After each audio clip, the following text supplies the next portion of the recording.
His Excellency David Hurley, Governor General of Australia, and First Lady Linda Hurley, Their Excellencies, Special Envoys, and Heads of Delegations, His Excellency, Most Reverend Charles John Brown, and the esteemed members of the Diplomatic Corps, Vice President Sara Duterte, President Fidel Ramos, President Joseph Ejercito Estrada, President Gloria Macapagal Arroyo, Senate President Vicente Soto III, and the honorable members of the Philippine Senate, House Speaker Lord Alan J. Velasco, and the honorable members of the House of Representatives, Chief Justice Alexander Gesmundo, and the honorable justices of the Supreme Court, of course, First Lady Lisa Araneta, and my children, Alexander, Sandro, Simon, and Vincent. I cannot proceed without a special greeting, of course, to the former First Lady Imelda Romualdez Marcos.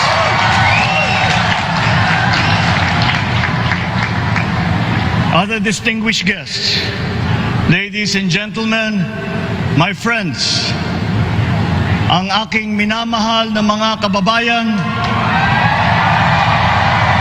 magandang tanghali po sa inyong lahat. This is a historic moment for us all. I feel it deep within me. You, the people, have spoken, and it is resounding. When my call for unity started to resonate with you, it did so because it echoed your yearnings, mirrored your sentiments, and expressed your hopes for family, for country, and for a better future. That is why it reverberated and amplified as it did, to deliver the biggest electoral mandate in the history of Philippine democracy.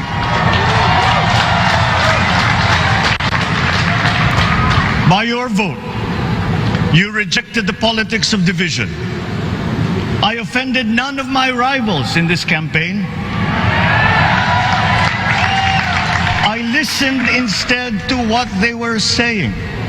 And I saw little incompatibility with my own ideas about jobs, fair wages, personal safety, and national strength, and ending want in a land of plenty. I believe that if we but focus on the work at hand and the work that will come to hand, we will go very far under my watch.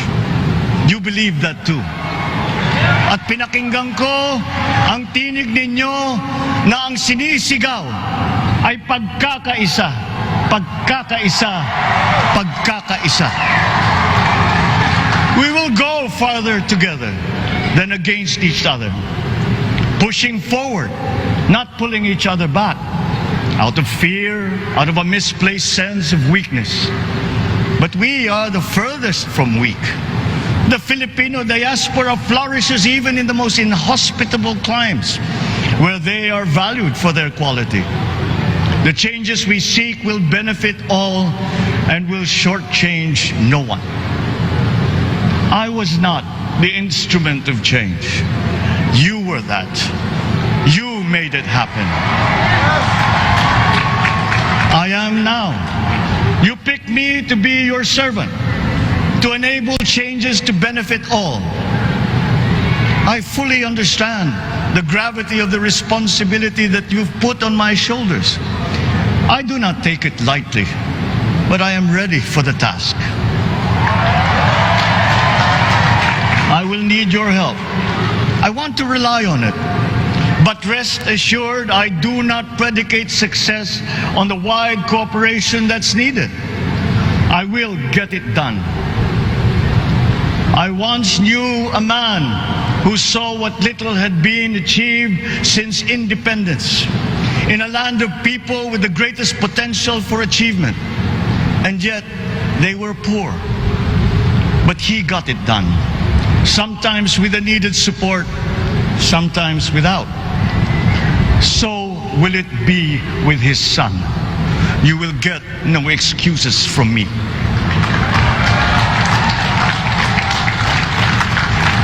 I am here not to talk about the past. I am here to tell you about our future. A future of sufficiency, even plenty, of readily available ways and means to get done what needs doing. By you, by me. We do not look back, but ahead. Up the road that we must take to a place better than the one we lost in the pandemic. Gains made and lost, opportunities missed, well-laid plans superseded by the pandemic. Indeed, ours was the fastest growing economy in ASEAN by ways now outdated. We shall be again by a radical change in the way the world must now work to recover what we have lost in that fire and move on from there. We face prospects of the spread of the war abroad, of which we are totally blameless. We seek friendship with all. But countries like ours will bear the brunt of it. And if the great powers draw the wrong lessons from the ongoing tragedy in Ukraine, the same dark prospect of conflict will spread to our part of the world. Yet, there is more out there. Like going forward by new ways of doing that the pandemic forces to adopt. A stronger resilience, quicker adaptability. They are our best prevention. They are our best protection. Quiet reflection in a rough and tumble campaign of a breadth and intensity never experienced revealed some of them. Such as a willingness to listen despite the noise, the hesitation to quarrel over differences, and to never, ever give up hope of reconciliation. These gave me the peace to ponder deeper. There are hints of a road not taken that could get us out of here quicker to something better, something less fragile.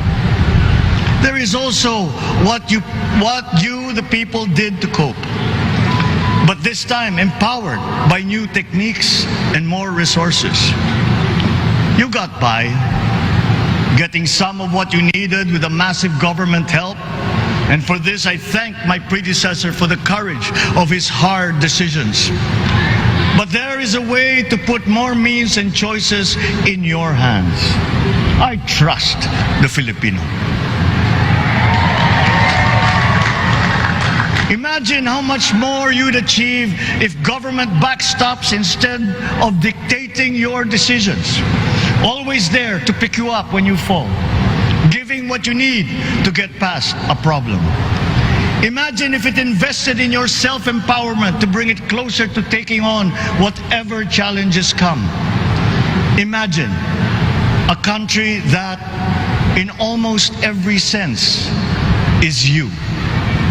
Now imagine what you and government can achieve together.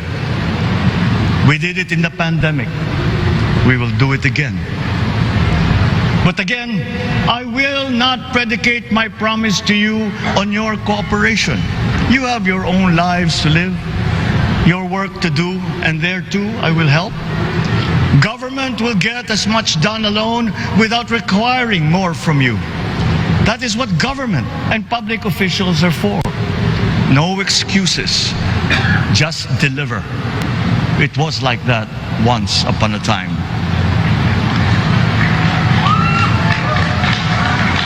I did not talk much in this campaign.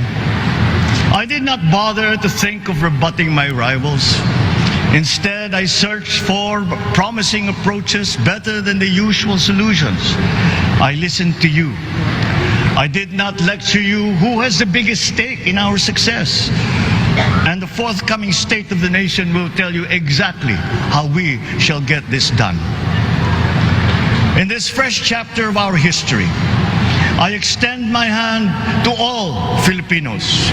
Come, let us put our shoulders to the wheel and give that wheel a faster turn to repair and to rebuild and to address challenges in new ways, to provide what all Filipinos need, to be all that we can. We are here to repair a house divided, to make it whole, and to stand strong again in the Bayanihan way, expressive of our nature as Filipinos. We shall seek, not scorn, dialogue. Listen respectfully to contrary views. Be open to suggestions coming from hard thinking and unsparing judgment. But always from us, Filipinos.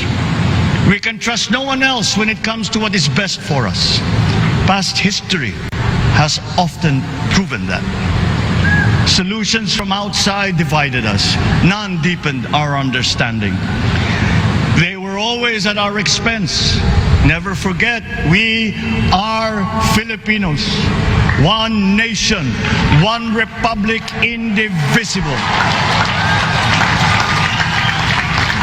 We resisted and never failed to defeat foreign attempts to break up our country in my father's watch. His strongest critics have conceded that. So let us all be part of the solution that we choose. In that lies the power to get it done. Always be open to differing views, but ever united in our chosen goal.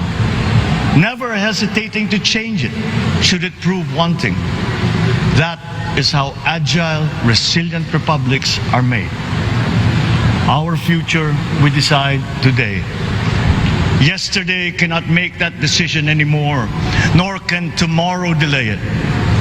The sooner we start, the surer and quicker the prospect of achieving our future.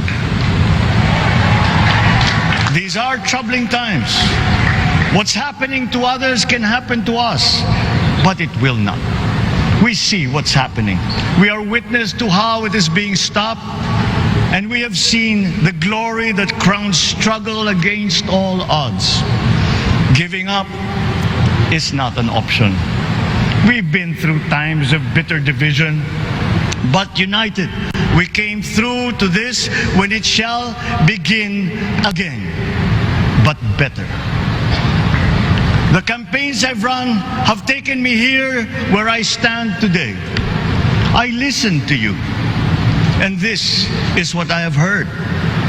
We all want peace in our land. You and your children want a good chance at a better life in a safer, more prosperous country. All that is within reach of a hard-working, warm, and giving race. Your dreams are mine. Pangarap nyo ay pangarap ko. How can we make them come true? How can we do it together? But I will take it as far as anyone with the same faith and commitment can, as if it depended entirely on himself. Sa pangarap na maging mapayapa ang ating bansa, ang pangarap nyo ay pangarap ko. Sa pangarap na maging maunlad ang ating bansa, ang pangarap nyo ay pangarap ko. At sa pangarap na maging mas masinang ang kinabukasan natin at ng ating mga anak, ang pangarap nyo ay pangarap ko. We are presently drawing up a comprehensive, all-inclusive plan for economic transformation. We will build back better by doing things in the light of the experiences that we have had, both good and bad. It doesn't matter. No looking back in anger or nostalgia.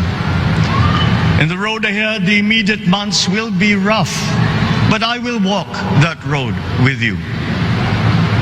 The pandemic ravaged bigger economies than ours. The virus is not the only thing to blame. What had been well built was torn down. we will build it back better. The role of agriculture cries for the urgent attention that its neglect and misdirection now demands. Food self-sufficiency has been the key promise of every administration.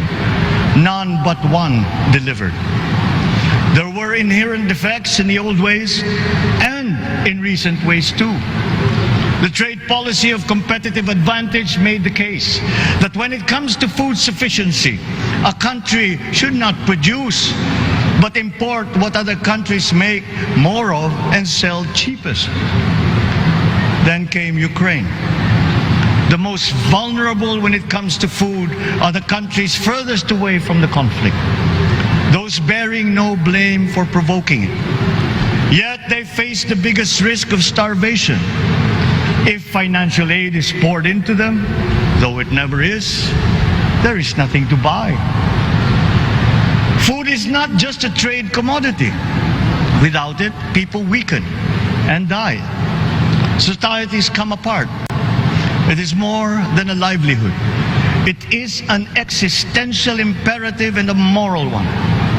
An agriculture damaged and diminished by unfair competition will have a harder time or will have no prospects at all of recovering.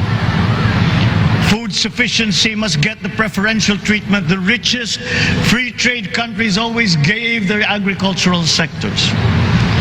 Their policy boils down to don't do as we do. Do what we tell you to. I am giving that policy the most serious thought if it doesn't change or make more allowances for emergencies with long-term effects. There is a parallel problem in our energy supply. Sufficient fossil fuel-free technology for whole economies has yet to be invented. And it is not seriously tried by rich countries. Again, consider the response of the richest countries to the war in Ukraine. But surely, a free world awash with oil can assure supplies. Or we will find a way. We are not far from oil and gas reserves that have already been developed. What we teach in our schools, the materials used must be rethought. I am not talking about history. I'm talking about the basics, the sciences, sharpening theoretical aptitude and imparting vocational skills, such as in the German example, alongside the national language with equal emphasis and facility in a global language, which we had and lost. Let us give OFWs all the advantages we can for them to survive and to thrive. Our teachers from elementary up are heroes fighting ignorance with poor paper weapons. We are condemning the future of our race to menial occupations abroad. Then they are exploited by traffickers. Once we had an education system that prepared coming generations for more and better jobs. There is hope for a comeback. Vice President and soon-to-be Secretary of Education, Sara Duterte Carpio, will fit that mission to a T. We won't be caught unprepared, under-equipped, and understaffed to fight the next pandemic. To start with, we never got over the pandemic of poor, if any, free public health. The last major upgrade of a public health system, exemplified by the resources poured into PGH, predates the current shambles by 3 generations. Our nurses are the best in the world. They acquitted themselves with the highest distinction abroad, having suffered even the highest casualties. With the same exemplary dedication at home, they just got by. They are out there because we cannot pay them for the same risk and workload that we have back here. There will be changes starting tomorrow. I am confident because I have an OPLEC in my cabinet. There were shortcomings in the COVID response. We will fix them out in the open. No more secrets in public health. Remember, I speak from experience. I was among the first to get COVID. It was not a walk in the park. My father built more and better roads, produced more rice than all administrations before his. President Rodrigo Roa Duterte built more and better than all the administrations succeeding my father's. Much has been built, and so well, that the economic dogma of dispersing industry to develop the least likely places has been upturned. Development was brought to them. Investors are now setting up industries along the promising routes built. And yet, the potential of this country is not exhausted. Following these giant steps, we will continue to build. I will complete on schedule the projects that have been started. I'm not interested in taking credit. I want to build on success that's already happening. We will be presenting the public with a comprehensive infrastructure plan.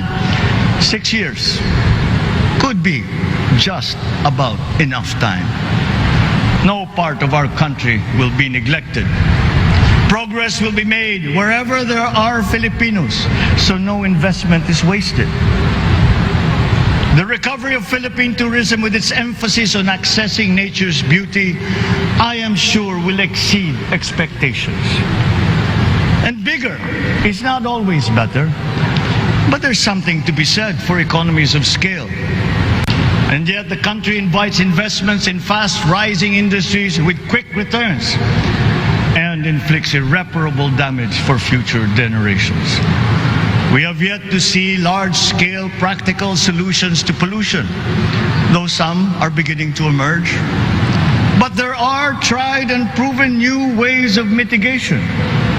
Blades have been turning over the sand dunes of Ilocos Norte, harnessing a power all around, but unseen, long before this day. I built them. The rich world talks a great deal but does a lot less about it than those with much less, but who suffer more death and destruction from climate change and lack of adaptation. We will look to our partners and friends to help the Philippines, who, despite having a very small carbon footprint, is at the highest risk. First, spare victims, then help them recover, and move on to lessen the harmful impact of climate change. We too have our part to play. We are the third biggest plastics polluter in the world. But we won't shirk from that responsibility. We will clean up.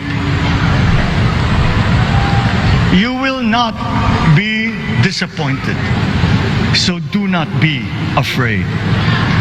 With every difficult decision that I must make, I will keep foremost in my heart and in my mind the debt of gratitude I owe you for the honor and responsibility that you have conferred on me.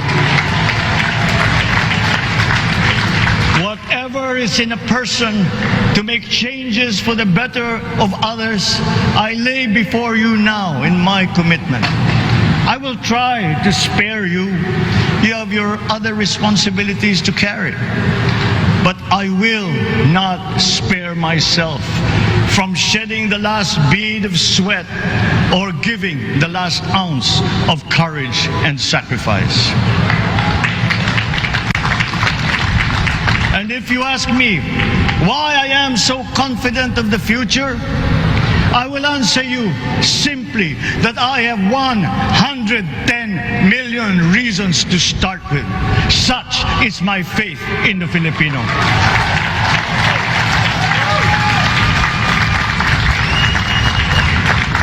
Believe, have hope. The sun also rises like it did today and as it will tomorrow. And as surely as that, we will achieve the country all Filipinos deserve. God bless the Philippines. God bless our work. Maraming salamat po sa inyong lahat. Mabuhay ang Pilipinas. Magandang tanghali po.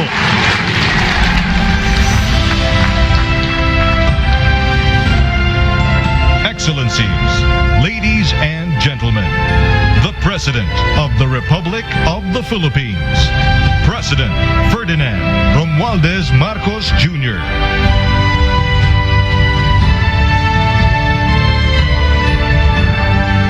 We will now have a photo opportunity with President Ferdinand Romualdez Marcos Jr.